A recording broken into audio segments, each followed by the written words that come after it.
आज हम लोग डिस्कस करेंगे coefficient of restitution. Coefficient of restitution का हम लोग जो लीनियर मोमेंटम कंजर्वेशन की जो भी प्रॉब्लम्स करेंगे उसमें एक्सटेंसिवली बहुत ज़्यादा हम लोगों को यूज़ करना होता है। उसका कॉन्सेप्ट आपको समझना, उसके बाद अगर आपने ये वीडियो पूरा देख लिया तो आप, मेरा गारंटी है कि कोफिशिएंट ऑफ रेस्टिट्यूशन निकालने में गलती नहीं करेंगे। ठीक है, सबसे पहले होता क्या है coefficient of restitution.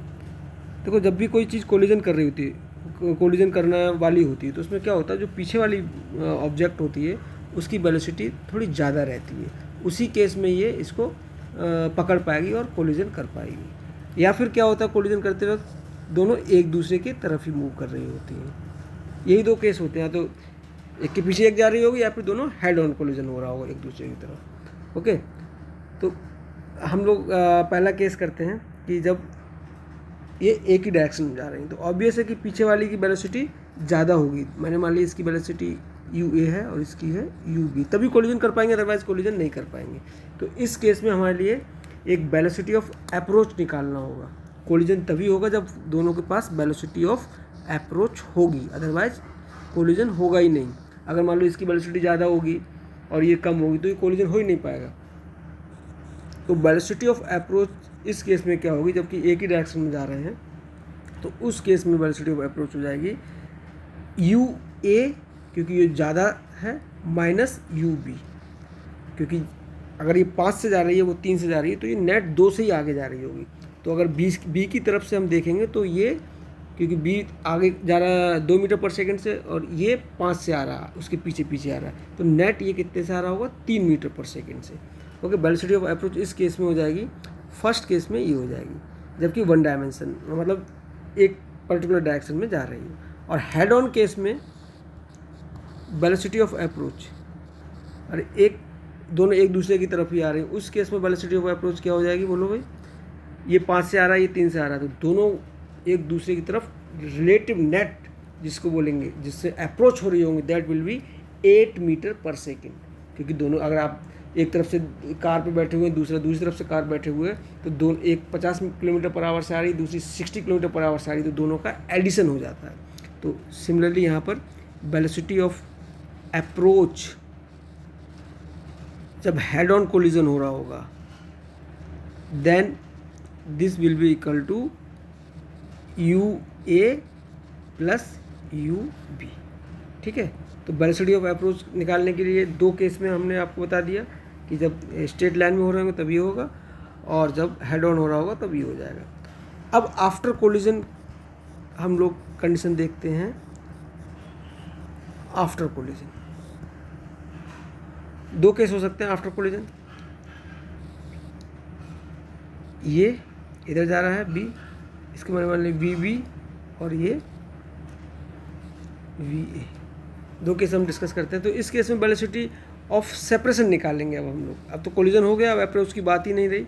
Velocity of separation, जब कोलिजन हो गया तो उसका ऑब्वियस है कि B की स्पीड बढ़ जाएगी। अगर एक डायरेक्शन में जा रहे हैं, दोनों ही मूव कर रहे होंगे कोलिजन से पहले, तो क्या होगा कि इसकी स्पीड बढ़ जाएगी। जब इसकी स्पीड बढ़ गई तो ये इससे कम होगी, अदरवाइज दोबारा से कोलिजन हो सकता था। तो वेलोसिटी ऑफ सेपरेशन नेट कितना हो जाएगा, अगर ये मान लो 5 मीटर पर सेकंड से जा रहा है, ये 3 से जा रहा है, तो नेट इसके वेलोसिटी ऑफ सेपरेशन रहेगा, that will be VV minus VA। यही वेलोसिटी ऑफ सेपरेशन इसकी हो जाएगी इस केस में। ठीक है, वेलोसिटी ऑफ एक केस में एक डायरेक्शन में जा रहा है, इसलिए आपको सब्ट्रैक्ट हो गया। ये भी हो सकता है वेलोसिटी ऑफ सेपरेशन, अगर मान लो वेलोसिटी ऑफ सेपरेशन, दूसरा केस अगर मैं मानूँ कि कोलिजन तो हो गया, अब इसके बाद अब मान लो ये इधर जा रहा है वेलोसिटी ऑफ सेपरेशन, कोलिजन के बाद इसकी डायरेक्शन चेंज होगी और ये इधर जाने लगा, दोनों की डायरेक्शन अपोजिट होगी। ठीक है, उस केस में वेलोसिटी ऑफ सेपरेशन क्या हो जाएगी, बोलो। अब तो नेट ऐड हो जाएगी, क्योंकि एक इधर जा रहा है एक उधर जा रहा है, तो नेट अगर देखेंगे तो दोनों का एडिशन हो जाएगा। Then velocity of separation will be VA plus VB। Okay, तो अब हम आते हैं कोफिशिएंट ऑफ रेस्टिट्यूशन पर। कोफिशिएंट ऑफ रेस्टिट्यूशन क्या होता है, वेलोसिटी ऑफ अप्रोच is multiplied by E, that gives you velocity of separation. ये जो कोफिशिएंट है इसको बोलते हैं कोफिशिएंट ऑफ रेस्टिट्यूशन। ये डिपेंड करता है दोनों का कोलिजन किस टाइप का हो रहा है। अगर परफेक्टली इलास्टिक हो रहा है तो इसका मतलब क्या होता है, फॉर परफेक्टली इलास्टिक,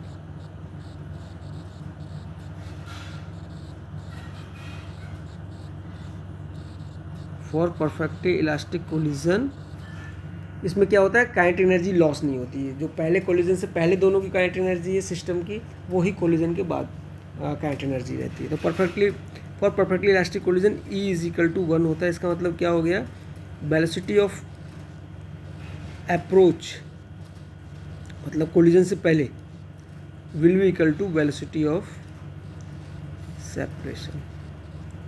ठीक है। नेक्स्ट, फॉर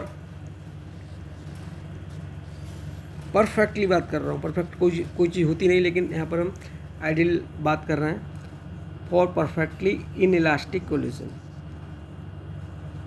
इन इलास्टिक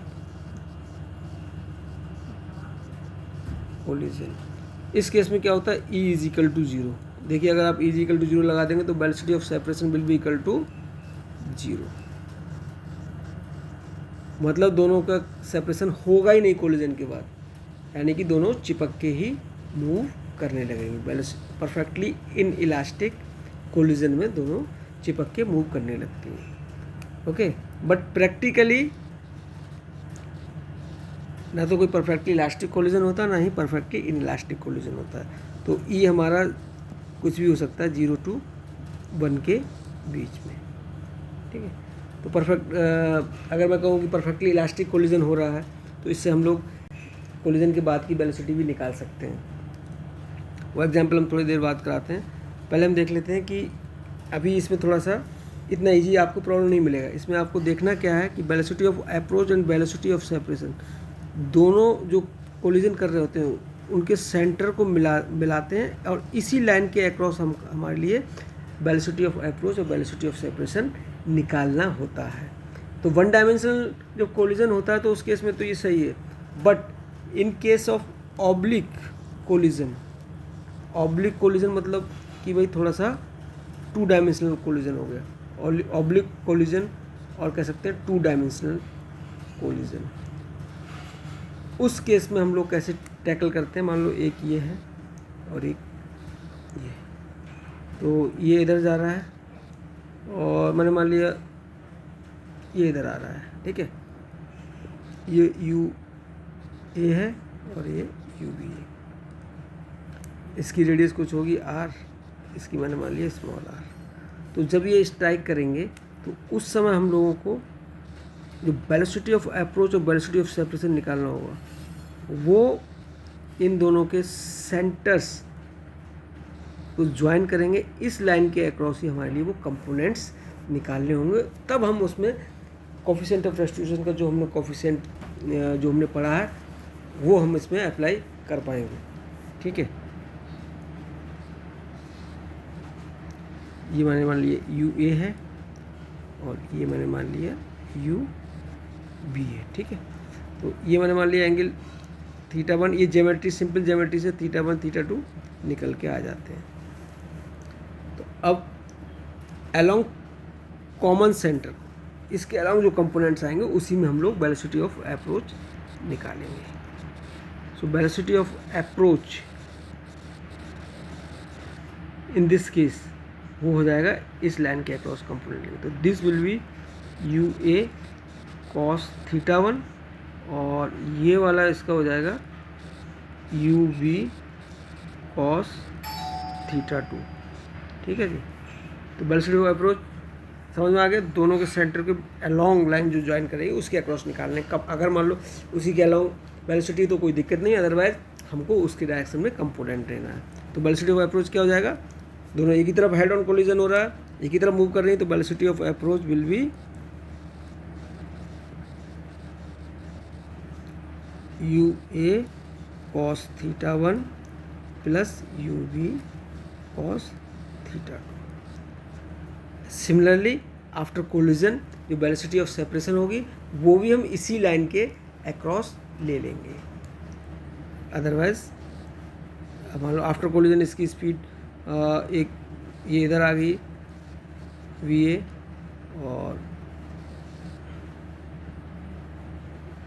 और ये जो है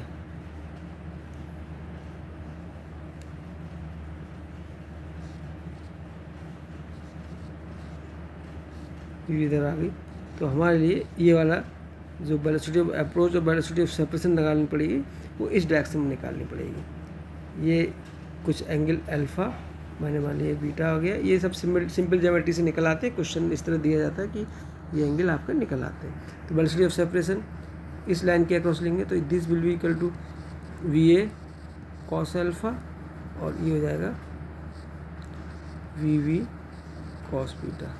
सो velocity of separation will be equal to VA, एक ही डायरेक्शन हो गए तो ये वाला ज़्यादा होगा तभी वेलोसिटी सेपरेट हो रहे होंगे दोनों, VA cos alpha minus VB cos beta.